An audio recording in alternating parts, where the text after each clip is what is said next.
Year 2026 యుద్ధాలతో start అవుతోంది.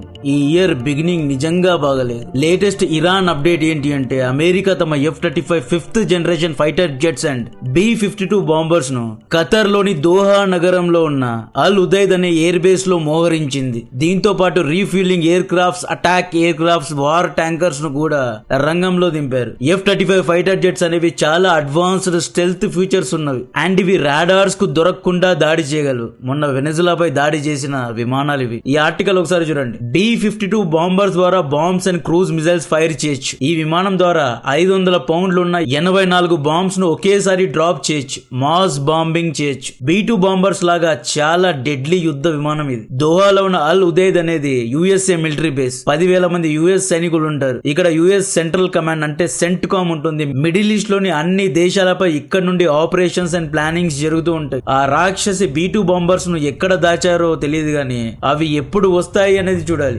అలీ ఖమేనీను అన్ని వైపుల నుండి చుట్టుముడుతున్నారు. రష్యా ఏం చేస్తోంది అని మీరు నన్ను అడగవచ్చు. ఆల్రెడీ రష్యా 5 కార్గో ప్లేన్స్ ద్వారా యుద్ధ ఆయుధాలను ఇరాన్ కు సప్లై చేసింది. పుటిన్ ట్రంప్ ఆఫ్ అని వార్నింగ్ ఇచ్చాడు. అంటే ఇరాన్ ఇంటర్నల్ మ్యాటర్స్ లో ఇన్వాల్వ్ అవ్వద్దు అని USA ను హెచ్చరించాడు. స్టార్లింక్ శాటిలైట్ ను జామ్ చేసే జామర్స్ ను ఇరాన్ కు ఆల్రెడీ రష్యా ఇచ్చేసింది. ఈ రోజు Trump keep protesting, help is on the way అని చెప్పి ఇరాన్ ప్రజలను రెచ్చగొట్టే ట్వీట్ పెట్టాడు. ఈ విషయాన్ని ఆల్రెడీ లాస్ట్ వీడియోలో చెప్పా. దీనికి రష్యా రెస్పాన్స్ ఇచ్చింది. ఫారెన్ మినిస్టర్ సర్గేవ్ ఇరాన్ లో తారుమారు కార్యక్రమాలు చేస్తే get ready to face severe consequences అనే స్టేట్మెంట్ ఇచ్చాడు. Trump last week we are locked and loaded అన్నాడు. జనవరి 11th రోజు Iran crossed red line, we will take military action అన్నాడు. నిన్న F-35 fighter jets B-52 bombers ను రంగంలో దింపాడు. ఈ రోజు Trump we are coming to help Iran people అని చెప్పేశాడు. కాబట్టి డెఫినెట్ గా ఇరాన్ లో ఏదో పెద్దగా ప్లాన్ చేయబోతున్నారు. ఇప్పుడు కాకపోతే ఇంకెప్పుడు అలీ ఖమేనీను ఇరాన్ లో ఉన్న షియా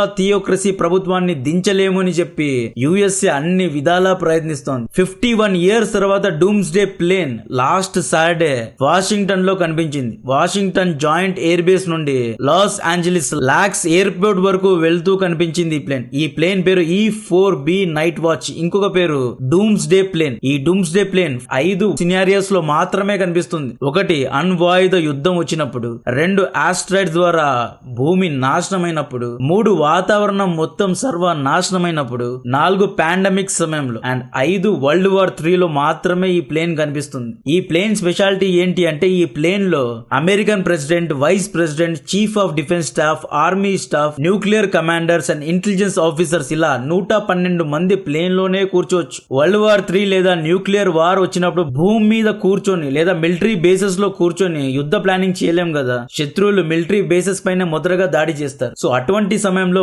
ప్లేన్ ను కమాండ్ సెంటర్ లా మార్చుకొని, అంటే ఒక మిలిటరీ బేస్ లాగా మార్చుకొని అందరికీ డైరెక్షన్స్ ఇస్తూ ఉంటారు అన్నమాట. ఈ ప్లేన్ లో కూర్చున్న ప్రెసిడెంట్ న్యూక్లియర్ దాడిని పలానా చోట చేయమని ఆదేశాలు కూడా ఇవ్వగలడు. ఈ ప్లేన్ EMP ప్రొటెక్టెడ్ అంటే ఎలక్ట్రోమాగ్నెటిక్ పల్స్ ప్రొటెక్షన్ ఉన్న ప్లేన్ ఇది. న్యూక్లియర్ బాంబ్స్ యొక్క రేడియేషన్స్ లేదా షాక్ వేవ్స్ అనేవి దీనికి తగలవు. అగైన్ ఈ ప్లేన్ ను కొన్నిసార్లు ఓవర్ గా హైప్ చేస్తూ ఉంటారు. కోల్డ్ వార్ నాటి ప్లేన్ అనేది ఇది. రష్యా ఒక ఆర్షనిక్ మిసైల్ దీన్ని లేపి అవతల వేస్తుంది. అయితే ప్రపంచం మొత్తం సర్వనాశనమైనప్పుడు ప్రెసిడెంట్ ఈ ప్లేన్ లో ఉంటాడు అనమాట. యాక్చువల్లీ ఈ ప్లేన్ ఒక్కటే ఉండదు. ఈ ప్లేన్ కు శాటిలైట్స్ ద్వారా సర్వీలియన్స్ ఇస్తారు. ఈ ప్లేన్ చుట్టూ ఫైటర్ జెట్స్ ఎస్కార్ట్ చేస్తూ ఉంటాయి.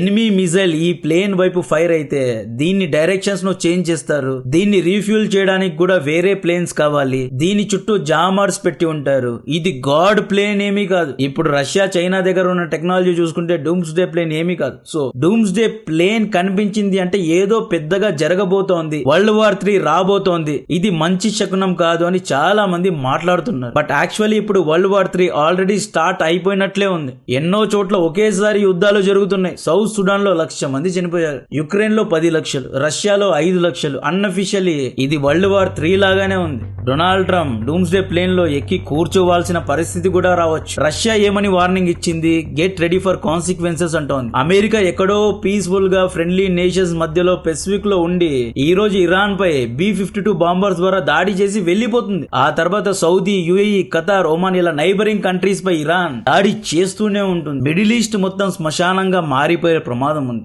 ఇరాన్ పై పై ఎలా అమెరికా దాడి చేస్తుంది, ఇరాన్ రెస్పాన్స్ ఎలా ఉంటుంది అనేది చెప్పే ముందు ఫ్రీ ఏఐ కోర్స్ రికమెండ్ చేస్తున్నా. వెంటనే జాయిన్ అవ్వడానికి ట్రై చేయండి. ఒకవేళ నచ్చితే మీకు నచ్చిన ఏఐ కోర్స్ ను తీసుకోండి. పవర్ ఉన్నవాడికే రెస్పెక్ట్. రీసెర్చ్ చేసి న్యూ టెక్నాలజీని అడాప్ట్ చేసిన వారికే పవర్ ఉంటుంది. ఏఐ కూడా పవర్ లాంటిదే. ఎన్నో బిజినెసెస్ ఈ ఏఐ ను వాడి ఎన్నో ప్రాబ్లమ్స్ ను సాల్వ్ చేసుకున్నారు. వర్కింగ్ ప్రొఫెషనల్స్ ఏఐ ను వాడి కెరియర్ లో స్కేల్ అయ్యారు. మీరు స్కేల్ అవ్వాలి అంటే next Saturday and Sunday 10 AM to 7 PM 2 days live AI training లో జాయిన్ అవ్వండి. ఈ ట్రైనింగ్ విలువ 10,000 రూపాయలు. బట్ మన వాళ్ళ కోసం మన పార్ట్నర్ అవుట్ స్కిల్ దీన్ని ఫ్రీగా అందజేస్తోంది. ఈ 16 గంటల ట్రైనింగ్ లో ఏఐ టూల్ కిట్ ను 10+ టూల్స్ ద్వారా ఎలా తయారు చేయాలి, ప్రాంప్ట్ ఇంజనీరింగ్ లో ఎలా మాస్టర్ చేయాలి, కోడింగ్ లేకుండా ఆటోమేటిక్ రిపిటేటివ్ టాస్క్ ను ఎలా చేయాలి, ఏఐ వీడియోస్ అండ్ ఇమేజెస్ ను క్రియేట్ చేయాలి అనే ఎన్నో విషయాలు నేర్పిస్తారు. 40 దేశాల నుండి దాదాపు 10 లక్షల మంది ప్రొఫెషనల్స్ ఇందులో ట్రైనింగ్ తీసుకున్నారు. మీరు ఏ ఫీల్డ్ లో ఉన్న టెక్నికల్, నాన్ టెక్నికల్ అందరికీ ఈ free training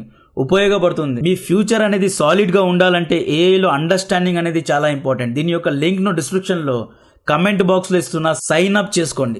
1 hour back Reuters కు ఇరాన్ ఒఫీషియల్ ఇచ్చిన ఇంటర్వ్యూలో ఏమంటాడు అంటే, ఒకవేళ యుఎస్ఏ మాపై దాడి చేస్తే మేము బదులుగా యుఏఈ, సౌదీ, ఖతర్లో ఉన్న యుఎస్ఏ మిలిటరీ బేసెస్ పై ప్రతిదాడి చేస్తాము అని హెచ్చరించాడు. డైరెక్ట్ వార్నింగ్ ఇచ్చాడు. డొనాల్డ్ ట్రంప్ ఎందుకు ఇంత అగ్రెసివ్ గా ఈసారి ముందుకు వెళ్తున్నాడు అంటే, నిన్న అలీ ఖమేనీ ఇరాన్లో ఇంటర్నెట్ను కట్ చేసి అంటే జామ్ చేసి 12,000 మందిని అలీజిల్లీ చంపేశాడంట. ప్రొటెస్టర్స్ను బెదిరిస్తున్నాడు, బాహాటంగానే ఉరితీస్తున్నాడంట. సో యుఎస్ఏ తన జెట్స్ను దోహాలో దింపి మేబీ పాసిబుల్లీ ఇరాన్ యొక్క మిలిటరీ బేసెస్ పై లేదా అలీ ఖమేనీ దాక్కున్న గృహల్లో దాడి చేసే అవకాశాలు లేకపోలేదు.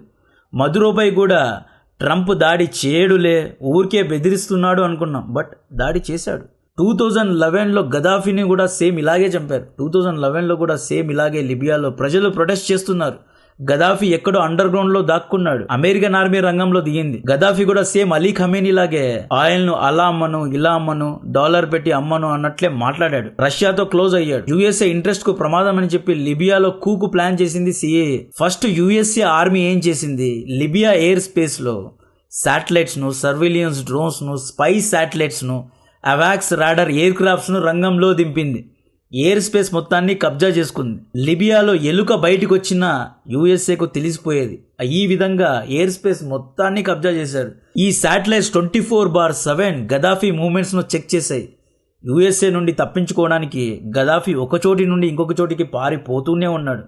ఏదైనా పెద్దగా ప్రజలు కదిలితే లేదా కాన్వాయిస్ వెళ్తుంటే అటువంటి లొకేషన్స్ ను యుఎస్ఏ శాటిలైట్స్ పట్టుకునేవి. ఒక పెద్ద కాన్వాయ్లో గదాఫీ సిర్తేకు పారిపోవాలి అని చూశాడు. యుఎస్ ప్రిడేటర్ డ్రోన్ కు గదాఫీ కాన్వాయ్ యొక్క లొకేషన్ దొరికిందండి. వెంటనే French fighter jet Gaddafi convoy పై దాడి చేసింది. గదాఫీ ఈ ప్రక్రియలో ప్రాణాలు కాపాడుకోవడానికి కారు నుండి దిగి బయటకు వచ్చాడు. ఒక డ్రైనేజ్ పైప్లో దాక్కున్నాడు. ప్రొటెస్ట్ చేస్తున్న ప్రజలకు దొరికిపోయాడు. ప్రజలు ఇతన్ని వీధిలో చితకబాడి చంపేశారు. ఈ సేమ్ స్ట్రాటజీ ఇరాన్లో వాడుతారా అంటే వాడలేరు. ఎందుకంటే ఇరాన్లో ఎన్నో ఛాలెంజెస్ ఉన్నాయి. ఇరాన్, లిబియా సేమ్ కాదు. ఇరాన్లో ఎన్నో కొండలోయలు ఉన్నాయి. ఈ కొండలోయల్లో ఆ గృహల్లో తాత ఎక్కడ దాక్కున్నాడు, అసలు తాత ఇరాన్లో ఉన్నాడా లేదా లెబనాన్లో, యమన్లో ఉన్నాడా అనేది ఎవరికీ తెలియదు. తాత ఎప్పుడో 3 నెలలకు ఒకసారి ఫ్రైడే రోజు వస్తాడు, సర్మన్స్ ఇచ్చి వెళ్ళిపోతాడు. ఇరాన్ ఆర్మీ ఈ లిబియా ఆర్మీ లాగా వీక్ కాదు. ఇరాన్ దగ్గర బ్యాలిస్టిక్ హైపర్సోనిక్ మిజైల్స్ ఉన్నాయి. ఇరాన్ ఇన్ హౌస్ లో షాహిద్ వంటి డ్రోన్స్ ను ఉత్పత్తి చేస్తుంది. రష్యా వంటి మిలిటరీ అడ్వాన్స్డ్ దేశాలకు దాన్ని సప్లై కూడా చేస్తుంది, ఎక్స్పోర్ట్ చేస్తుందండి. ఇరాన్ కు వార్ ఎక్స్పీరియన్స్ ఉంది. లాస్ట్ ఇయర్ ఇరాన్ ఇజ్రాయెల్ పై 200 డ్రోన్స్ అండ్ దాదాపు 120 మిజైల్స్ తో దాడి చేసింది. Last year Iran Al Udeid air base పై కూడా దాడి చేసింది. సో ఈ మెంటలోళ్ళు తమ దగ్గరున్న 2000 బ్యాలిస్టిక్ మిజైల్స్ తో దోహాలో ఉన్న అల్ ఉదైద్ ఎయిర్ బేస్ పై దాడి చేయాలని చూసి దోహా మిడ్ టౌన్ లో డౌన్ టౌన్ పై దాడి చేస్తే ఖతార్ ఎమీర్ కు బిలియన్స్ ఆఫ్ డాలర్స్ నష్టం వస్తుంది. ఖతార్, ఒమాన్, కువైట్, దుబాయ్ ఇవన్నీ అద్దాల మేడలండి. రాయొచ్చి అద్దానికి తగిలిన అద్దం వెళ్లి రాయి మీద పడ్డా నష్టపోయేది అద్దాల మేడకు ఓనరే. ఈ ఆర్టికల్ చూడండి. ఆల్రెడీ సౌదీ ఇరాన్ పై దాడి చేయొద్దు అని యుఎస్ఏ ను హెచ్చరించింది. బికాజ్ సౌదీకు బాగా తెలుసు ఇరాన్ పై యుఎస్ఏ దాడి చేస్తే రేపు హౌతీలు సౌదీపై దాడి చేయగలరు, లేదా సౌదీ అరామ్కో పై దాడి చేయగలరు. యుఎస్ఏ సేమ్ వెనుజులా లాంటి స్ట్రాటజీనే ఇరాన్ లో వాడగలదు. వెనుజులాను యుఎస్ఏ ఆర్మీ ఆగస్టు 2025 నుండి చుట్టుముట్టింది. జనవరి 3 లో మదురోను ఎత్తుకు వెళ్లారు. ఇరాన్ లో కూడా ఇదే స్ట్రాటజీతో యుఎస్ఏ ఇరాన్ మొత్తాన్ని చుట్టుముడుతుంది. ఇరాన్ చుట్టూ మిలిటరీ డ్రిల్స్ చేస్తారు. ఇరాన్ యొక్క ప్రొటెస్ట్ ను ఇంకా ఫ్యూల్ చేస్తారు. ఇరాన్ తో వ్యాపారం చేసే దేశాలపై ఎక్స్ట్రా 25% టారిఫ్ వేస్తున్నారు. ఇరాన్ ఇల్లీగల్ షిప్స్ ను సీజ్ చేస్తున్నారు. ఇరాన్ యొక్క ఆర్మీ లోపలే ఫ్యాక్షన్స్ ను క్రియేట్ చేస్తున్నారు. ఆర్మీనే 2 గ్రూప్స్ గా విడిపోయి ఎలాగైతే సుడాన్ లో విడిపోయారో అలా విడిపోయి గొడవ పడేలా చేస్తున్నారు. ఇంటర్నల్ కూకు ప్లాన్ చేస్తున్నారు. ఆర్థిక సామాజిక అంతరంగిక చిచ్చులు ఇరాన్ లో పెడుతున్నారు. ఇరాన్ ను పూర్తిగా బలహీనపరిచి వేటకు వెళ్లే అవకాశాలు ఉన్నాయి. సర్ప్రైజ్ గా దాడి చేయగలరు. ఇరాన్ రెస్పాన్స్ ఎలా ఉంటుంది అంటే ఇరాన్ దగ్గర 3 పవర్స్ ఉన్నాయి. 3 పవర్స్ లో ఒకటి హౌతీ. రెడ్ సీ లో వచ్చి వెళ్లే షిప్స్ ను హౌతీ అటాక్ చేయగలదు. ఇప్పుడు సోమాలియా ల్యాండ్ లో ఇజ్రాయెల్ ప్రెజెన్స్ ఉంది కాబట్టి సోమాలియా ల్యాండ్ నుండి ఇజ్రాయెల్ రెడ్ సీ పై నిఘాను ఉంచగలదు. అయితే సోమాలియా ల్యాండ్ లో వాచ్ టవర్స్ ను సర్వీలియన్స్ సెటప్ ను పెట్టడానికి 3 months వరకు టైం పట్టేలా ఉంది. So red sea is exposed. Red sea లో ఇరాన్ గేమ్ ను చేంజ్ చేయగలదు. Second, strait of Hormuz. ప్రపంచం యొక్క 50% ఆయిల్ సరఫరా అయ్యే స్ట్రైట్ ఆఫ్ హార్మూజ్ అనే సముద్ర దారిని ఇరాన్ బ్లాక్ చేయగలదు. Second weapon of Iran Hamas. Hamas అనేది ఆల్రెడీ వీక్ అయిపోయింది. This is an weaker weapon. Hamas Israel పై చిన్న చిన్న దాడులు చేయగలదు. Third, Iran and weak weapon పేరు హెజ్బుల్లా. హెజ్బుల్లా కూడా చాలా వీక్ అయిపోయింది. So to be very honest, broader aspect లో చూస్తే, అంటే బ్రాడ్ గా చూస్తే ఇరాన్ చాలా వీకర్ సైడ్ లోనే ఉంది. మీరు లాస్ట్ ఇయర్ అలీ ఖమీనీ గారిని చూసుకోండి, ఈ ఇయర్ అలీ ఖమీనీ గారిని చూసుకోండి, డిఫరెన్స్ చాలా ఉంటుంది. లాస్ట్ ఇయర్ ఇజ్రాయెల్ ఇరాన్ యుద్ధ సమయంలో అలీ ఖమీనీ ఎన్నో వార్నింగ్లు ఇచ్చాడు. We are ready to launch 200 drones. We are ready to launch 2000 missiles. We will crush USA and Israel. We will remove Zionist regime అని అలీ ఖమీనీ వార్నింగ్ ఇచ్చాడు. We are super power. Don't mess with us అని గుండాలాగా దాదాలాగా అలీ ఖమీనీ అందరికీ వార్నింగ్లు ఇచ్చుకుంటూ పోయాడు. ఫత్వాలు జారీ చేసుకుంటూ వెళ్ళిపోయాడు. ఎవరు నన్ను ఆపేవాడు లేడు అన్నట్లు అలీ ఖమీనీ రాజులాగా బిహేవ్ చేశాడు. ఏదో ఒక దర్పంగా దౌర్జన్యంగా నిలబడ్డాడు. ఇప్పుడు మనిషి మారిపోయాడు. ఇప్పుడు ఇరాన్ యాక్చువల్లీ ఏం చేస్తుందో తెలుసా? ప్రెసిడెంట్ పేజ్కియాన్ గారు అండ్ వీరి యొక్క foreign minister Abbas back door లో యుఎస్ఏ అఫీషియల్స్ తో ఎన్నో మీటింగ్స్ జరుపుతున్నారు. సార్ మమ్మల్ని వదిలేండి సారీ అన్నట్లు బ్యాక్ డోర్ లో డిప్లొమసీ చేస్తున్నారు. దీన్ని తగ్గించడానికి చూస్తున్నారు. వేడిని పెంచడానికి చూడడం లేదు. ఎస్కలేషన్స్ కోసం చూడడం లేదు. డీఎస్కలేషన్ చేయడానికే చూస్తున్నారు. ఒక పక్క యుఎస్ఏ లో ఈ టాక్స్ అని జరుగుతున్నాయి. తాత ఏం చేశాడు?